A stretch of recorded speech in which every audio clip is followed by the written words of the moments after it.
할렐루야. 오늘은 10월 5일 월요일 아침입니다. 하나님의 은혜 가운데 즐겁고 복된 추석 연휴는 잘 지내셨나요?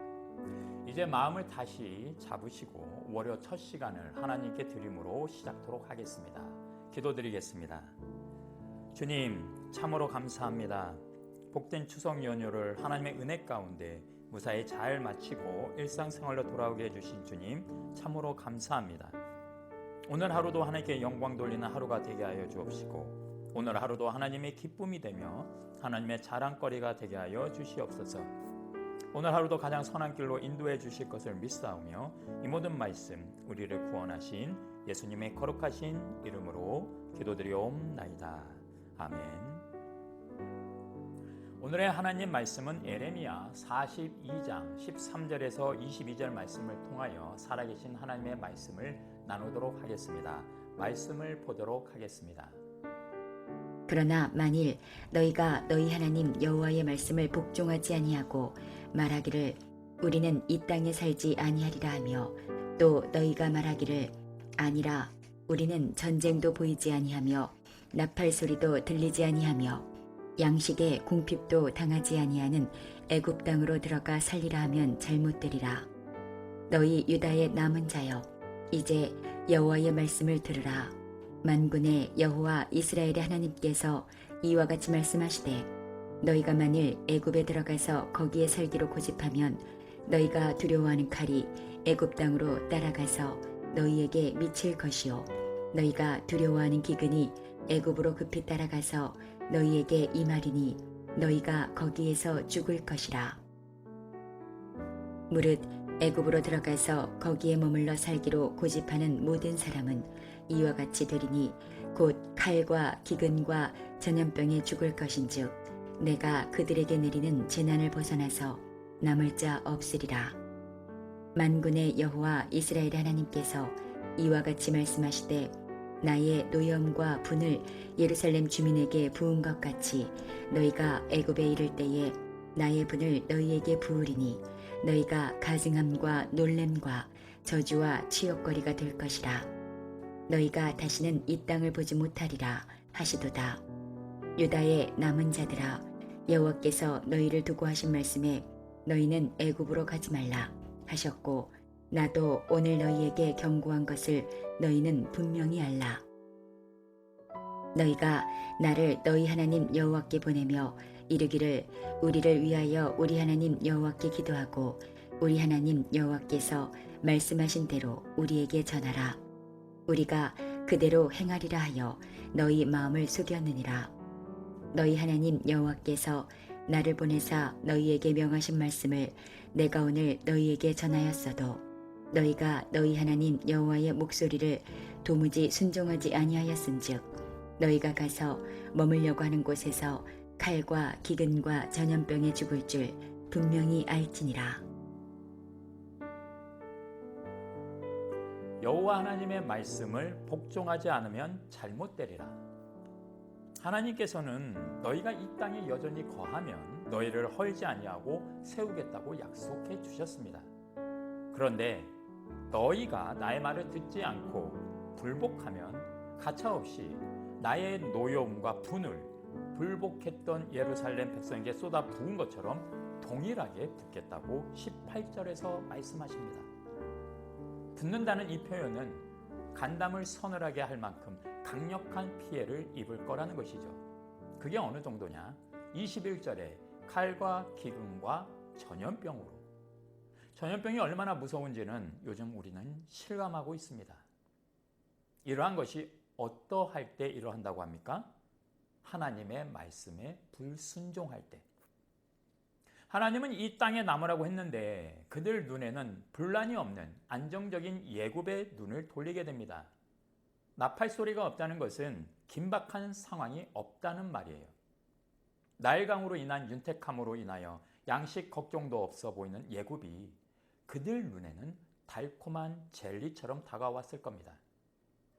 그러나 그 달콤한 젤리를 삼키는 순간 칼과 기근과 전염병이라는 독이 온 몸으로 퍼져 멸망에 이르게 될 것임을 눈물의 선지자 에레미야는 목 놓아 외치고 있습니다. 사랑하는 성역교회 식구 여러분, 우리의 삶 속에서 가장 조심해야 되고 우리의 삶 속에서 가장 마음판에 새기고 살아야 할 말씀이 무엇인지 아십니까? 여호와 하나님을 경외하라. 경외, 두렵고 떨림 가운데 공경하라. 이 말씀만 우리 마음판에 새기고 살아간다면 나의 삶 속에서 칼과 기근과 전염병이라는 단어는 사라집니다. 여호와 하나님을 경외하는 저와 여러분들이 되시길 간절히 소망합니다. 여호와 하나님이 남은 자들에게 말씀하십니다. 너희는 예굽으로 가지 마라. 우리에게는 자유의지가 있어요. 좌를 택할지 우를 택할지. 그러나 그 결정에는 책임이 뒤따른다는 것을 우리는 분명히 알고 행해야 합니다. 남을 것이냐, 예굽으로 갈 것이냐. 이 두 가지 중에 하나를 나의 자유의지로 택하면 돼요. 여러분, 하나님께서 우리에게 주신 자유의지를 쓰십시오. 단, 하나님이 우리를 위해 쳐놓으신 보호 울타리 안에서 우리에게 주신 자유의지를 쓰셔야 합니다. 양은 울타리 안에 있을 때 늑대와 같은 맹수로부터 가장 안전합니다. 양은 목자의 시선 안에 있을 때 외부의 위협으로부터 보호를 받을 수가 있는 것이죠. 이 울타리를 벗어나면 양은 보호를 받지 못해요. 위험 속에 근심 걱정하며 하루하루를 살아야 하는 것입니다. 그런데 보호 울타리 안에 있으면 이 양은 울타리가 쳐진 곳에 있는 모든 곳에서 꼴을 따라 자기가 마음껏 자기가 먹고 싶은 쪽으로 가서 먹을 수 있는 자유의지가 있습니다. 우리는 착각해서는 안 돼요. 하나님이 주신 자유의지를 쓸 수는 있으나 하나님이 정해놓은 울타리 안에서 써야 합니다. 이게 중요해요. 그럼 이 울타리가 뭐냐?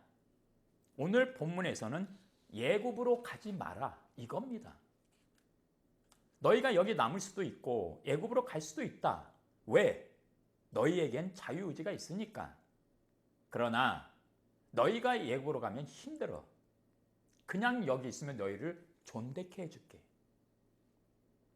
우리는 이 중에 선택만 하면 되는 거예요. 이 선택도 쉽죠. 남으면 되는 거예요. 남으면. 하나님은 답안지를 미리 주세요. 우리는 그냥 그 답안지를 찍기만 하면 돼요. 남는 것. 참으로 쉽죠. 그런데 우리의 욕심이, 인간적인 시각이, 나의 경험과 지식이 우리의 눈을 가려버립니다. 그래서 잘못된 선택을 하게 되는 것이죠. 선악과 사건을 볼까요? 하나님은 에덴 동산에 있는 모든 것을 다 취해라. 너희 마음대로. 단 에덴 동산 중앙에 있는 선악과는 건들지 마라. 에덴 동산에 있는 모든 것을 취하라는 울타리를 쳐주셨어요. 아담과 하와는 그 울타리 안에서 자유의지로 자신이 원하는 것을 마음껏 취하면 되는 거였습니다. 선악과는 건들지 마라. 이것은 하나님이 쳐놓으신 보호 울타리 밖에 있는 겁니다. 하나님은 이것을 취하면 정령 죽는다고 명확하게 아담과 하와에게 말씀해 주셨습니다. 이만큼 쉬운 답안지가 어디에 있습니까? 선악과를 취하지 않고 에덴 동산에 있는 것들을 자유롭게 취하면 되는 거예요. 그런데 눈이 밝아져 하나님과 같아진다는 그 말에 욕심이 생겨 넘지 말아야 할 선을 넘게 됩니다. 선택하지 말아야 할 자유의지를 쓴 것이죠. 사랑하는 성역교회 식구 여러분, 말씀을 맺도록 하겠습니다. 오늘 하루의 첫 시간을 하나님께 드리는 귀한 여러분들, 하나님을 경외함으로, 하나님의 말씀을 순종함으로 하나님께 합당한 사람이 되어 늘 하나님으로부터 잘했다 칭찬받는 귀한 여러분들이 되시길 예수님의 이름으로 간절히 축원합니다. 기도드리겠습니다. 나의 힘이 되시는 여호와 하나님, 우리의 삶이 하나님을 경외하는 삶을 살게 하여 주옵시고 매사 선택의 순간에 하나님께서 우리에게 주신 선물 자유의지를 하나님이 쳐놓으신 보호 울타리 안에서 바른 선택을 할 수 있게 우리의 지식과 경험과 육체의 시각을 성령의 불로 사그라지게 하옵시고 하나님을 경외함 속에 바른 선택을 하는 그리함으로 우리의 삶이 기쁨 가운데 살아가는 우리가 되게 하여 주시옵소서. 이 모든 말씀 우리를 구원하신 예수님의 거룩하신 이름으로 기도드리옵나이다. 아멘. 계속해서 하나님 말씀을 묵상하시면서 오늘 본문을 통하여 하나님께서 우리에게 주신 은혜대로 기도를 드리도록 하겠습니다.